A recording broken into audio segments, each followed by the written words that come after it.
은퇴하고 나서 매달 350만 원씩 세금이나 건보료 걱정 없이 따박따박 통장에 꽂힌다면 어떠실 것 같으세요? 다들 은퇴 자금 모으는 거에만 집중하시는데요. 사실 진짜 중요한 게임은 어떻게 빼서 쓰느냐에서 시작됩니다.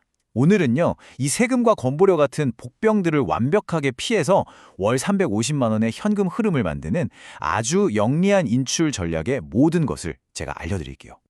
평생을 바쳐서 정말 열심히 모은 내 소중한 은퇴 자금 있잖아요. 근데 여기에 보이지 않는 구멍이 뻥 뚫려 있다면요? 그 구멍으로 세금이랑 건강보험료가 줄줄 새어나가고 있다는 사실 혹시 알고 계셨나요? 괜찮아요. 오늘 우리의 목표는 바로 이 숨은 비용이 빠져나가는 구멍을 아주 완벽하게 틀어막는 겁니다. 우리 은퇴 자금을 야금야금 갉아먹는 두 명의 적이 있어요. 자, 첫 번째 적은 바로 건강보험료입니다. 연간 이자나 배당 소득이 1,000만 원을 넘는 그 순간 띠링 하고 피부양자 자격이 박탈되면서 생각지도 못했던 건보료가 청구되죠. 그리고 두 번째 적은 바로 세금 폭탄이에요. 아무 계획 없이 뭉칫돈을 팍 인출했다가는 높은 세율 구간에 걸려서 세금을 어마어마하게 낼 수도 있다는 거죠. 하지만 여러분 너무 걱정 마세요. 방금 말씀드린 이 두 가지 함정을 모두 피해갈 수 있는 마법 같은 숫자가 있거든요. 바로 월 350만 원입니다. 아니 왜 하필 350만 원이냐고요? 이 금액이 바로 조금 전에 말씀드린 그 골치 아픈 숨은 비용을 단 한 푼도 내지 않으면서 만들 수 있는 최적의 정말 황금 같은 현금 흐름이기 때문이에요. 그렇다면 2월 350만 원 도대체 어떻게 만들어낼 수 있을까요? 그 비결은 바로 세 개의 통장을 활용한 인출 전략에 있습니다. 지금부터 이 세 개의 통장이 어떻게 서로 딱딱 역할을 나눠서 추가 비용 없이 완벽한 현금 흐름을 만들어내는지 그 비밀을 하나씩 파헤쳐 보겠습니다. 자, 이 전략의 주인공들을 소개합니다. 바로 연금저축, ISA, 그리고 해외 주식 계좌. 이 세 가지예요. 중요한 건 얘네들이 각자 따로 놀면 아무 소용이 없다는 거예요. 마치 하나의 잘 짜인 오케스트라처럼 완벽한 하모니를 만들어야 하거든요. 바로 그 조화 속에 오늘 전략의 비밀이 숨어 있습니다. 자, 그럼 이제 이 세 계좌가 각각 어떤 중요한 임무를 맡고 있는지 한번 구체적으로 들여다볼까요? 각 계좌의 역할을 정확하게 이해하는 게 이 전략의 핵심이니까 지금부터 집중해 주세요. 첫 번째 주자는 우리 은퇴 생활에 아주 든든한 기초를 다져줄 연금저축 계좌입니다. 이 계좌의 임무는 딱 하나예요. 가장 낮은 세율, 즉 연금소득세만 내면서 기본적인 생활비를 안정적으로 확보하는 것. 우리 전략의 베이스 캠프라고 할 수 있죠. 구체적인 숫자를 한번 볼게요. 연금저축 계좌에서는 매월 약 110만 원을 인출할 거예요. 그럼 1년이면 총 1,320만 원이 되죠. 여기서 핵심 규칙이 나옵니다. 연간 인출액을 1,500만 원 미만으로 맞추는 거예요.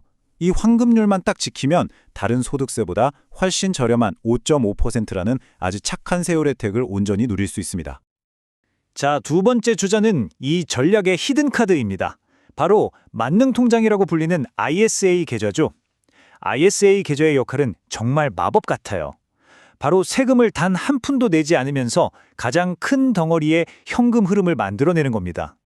IS 계좌에서는 매월 160만 원이라는 가장 큰 금액을 인출할 거예요. 아니 이게 어떻게 세금이 0%가 되냐고요? 비결은 아주 간단합니다. 수익을 빼는 게 아니라 내가 그동안 차곡차곡 넣었던 원금을 빼서 쓰는 거거든요. 내 돈 내가 꺼내 쓰는 거니까 당연히 소득으로 잡히지 않고 세금도 전혀 없는 거죠. 정말 똑똑한 방법 아닌가요? 마지막 세 번째 주자는 아주 정교한 줄타기를 해야 하는 해외 주식 계좌입니다. 이 계좌의 임무는 뭐냐면요. 추가 소득을 만들면서도 건강보험료라는 아주 무서운 지뢰를 밟지 않도록 아슬아슬하게 그 기준선을 절대 넘지 않는 거예요. 그래서 이 계좌에서는 월 80만 원, 즉 1년이면 960만 원의 배당금을 목표로 하는 겁니다. 가장 중요한 규칙, 바로 연간 배당 소득을 1,000만 원이라는 선 아래로 유지하는 것. 기억하세요. 단돈 1원이라도 이 선을 넘는 순간 약 8%에 달하는 건강보험료 폭탄을 맞게 되니까 이 숫자는 정말 꼭 기억하셔야 합니다. 자, 이렇게 완벽해 보이는 전략도 튼튼한 준비가 필요하겠죠? 우리가 집을 짓기 전에 기초공사를 하듯이 이 전략을 실행하기 위해서도 몇 가지 준비물이 필요합니다. 지금부터 필수 체크리스트를 저랑 같이 하나씩 확인해 볼게요. 먼저 연금저축계좌부터 볼까요? 이 전략을 쓰려면 계좌에 어느 정도 돈이 쌓여 있어야겠죠? 2013년 이전에 가입하신 분이라면 약 1억 2천만 원, 그 이후에 가입하셨다면 약 6천만 원 정도가 필요합니다. 그리고 물론 연금을 받기 시작할 수 있는 나이 만 55세는 넘으셔야 하고요. 다음은 ISA 계좌입니다. 당연히 뺏었을 원금을 꾸준히 납입하는 게 기본이겠죠? 그런데 여기서 정말 중요한 꿀팁 하나 알려드릴게요. ISA 만기 자금을 나중에 연금으로 받으려면요. 이걸 연금 계좌로 옮긴 다음에 무려 5년을 기다려야 해요.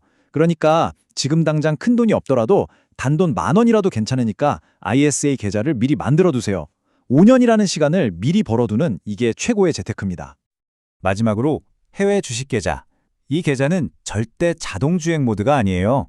운전대를 계속 잡고 있어야 합니다. 월배당 ETF처럼 꾸준한 현금 흐름을 주는 자산을 잘 고르는 것도 물론 중요하지만 가장 중요한 건 뭐다?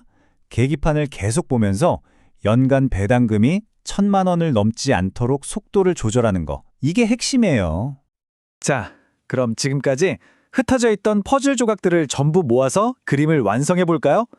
월 350만 원이라는 완벽한 그림을 만드는 스마트한 인출 전략, 최종 정리 들어갑니다.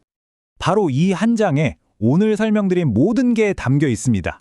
연금저축에서 110만 원, ISA에서 160만 원, 해외 주식에서 80만 원, 각 계좌의 환급률만 딱딱 지켜주면 불필요한 비용 하나 없이 월 350만 원이라는 아주 든든한 현금 파이프라인이 완성되는 겁니다.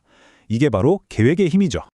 오늘 설명을 통해 중요한 사실 한 가지는 확실히 아셨을 거예요. 진짜 은퇴 준비는 모으기에서 끝나는 게 아니라 인출하기에서 완성된다는 사실을요. 지금 여러분의 은퇴 포트폴리오를 한번 열어보세요. 오늘 우리가 함께 알아본 이 스마트한 인출 전략과 얼마나 닮아 있나요? 지금부터라도 절대 늦지 않았습니다. 현명한 인출 계획으로 여러분의 소중한 은퇴 자금을 마지막까지 알뜰하게 지켜내시길 바랍니다.